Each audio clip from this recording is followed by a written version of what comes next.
السلام علیکم ورحمۃ اللہ وبرکاتہ۔ نحمدہ ونصلی علی رسولہ الکریم، الحمد للہ رب العالمین والصلاۃ والسلام علی سید الانبیاء والمرسلین۔ تمام تعریفیں اس اللہ کے لیے ہیں جو ہمیں پیدا کیا ہے، جو ہمیں رزق دیا ہے، جو ہمارے دلوں کو حال جانتا ہے، اور وہی اللہ جو ہمیں ہر لمحہ دیکھ رہا ہے اور پھر بھی ہمیں مہلت دے رہا ہے۔ میرے ماں اور بہنوں، آج ہم ایمان کے بارے میں تھوڑی سی بات کریں گے۔ کیا آپ جانتے ہیں کہ ایمان کیا ہے؟ ایمان صرف زبان سے میں مانتا ہوں کہنے کا نام نہیں۔ ایمان دل کا یقین ہے، زبان کے اقرار کرنے اور عمل کا اظہار کا نام ہے۔ ایمان وہ روشنی ہے جو دل کے اندھیروں کو ختم کر دیتی ہے۔ ایمان وہ طاقت ہے جو انسان کو گناہوں سے روکتی ہے اور نیکیوں کی طرف لے جاتی ہے۔ لیکن ایک بات یاد رکھنا چاہیے کہ ایمان ہمیں بیٹھے بیٹھے نہیں ملے گا۔ ایمان ہمیں بیٹھے بیٹھے نہیں ملتا۔ ایمان ہمارے زندگی میں آتا ہے محنتوں اور قربانیوں سے۔ ایمان محنت مانگتا ہے اور قربانی مانگتا ہے۔ جیسا کہ ایک کسان، مثال کے طور پر ایک کسان زمین میں بیج بوتا ہے، پھر اسے پانی دیتا ہے، دھوپ برداشت کرتا ہے، تب جا کر فصل اگتی ہے۔ اسی طرح ایمان بھی دل میں بیج کی طرح ہوتا ہے۔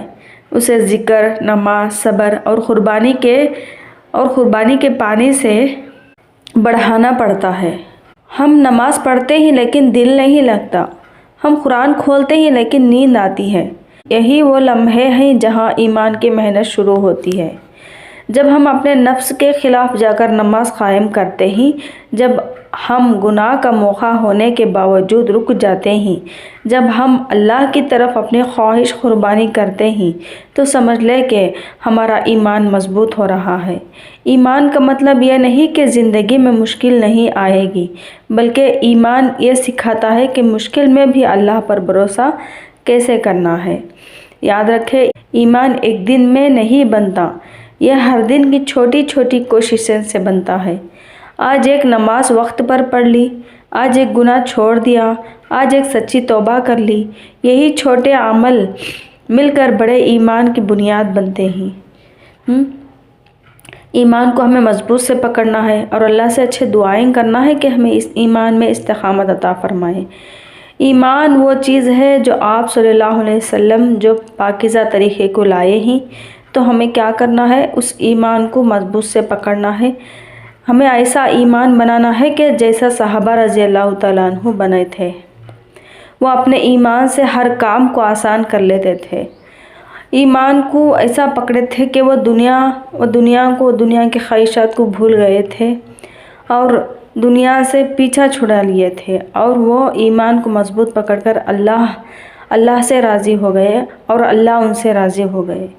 اسی لیے ہمیں بھی کیا کرنا ہے؟ آج سے فیصلے کریں گے کہ ہم صرف ایمان کی بات نہیں کریں گے، ہم ایمان کے لیے محنت بھی کریں گے، قربانی بھی دیں گے، کیونکہ جتنا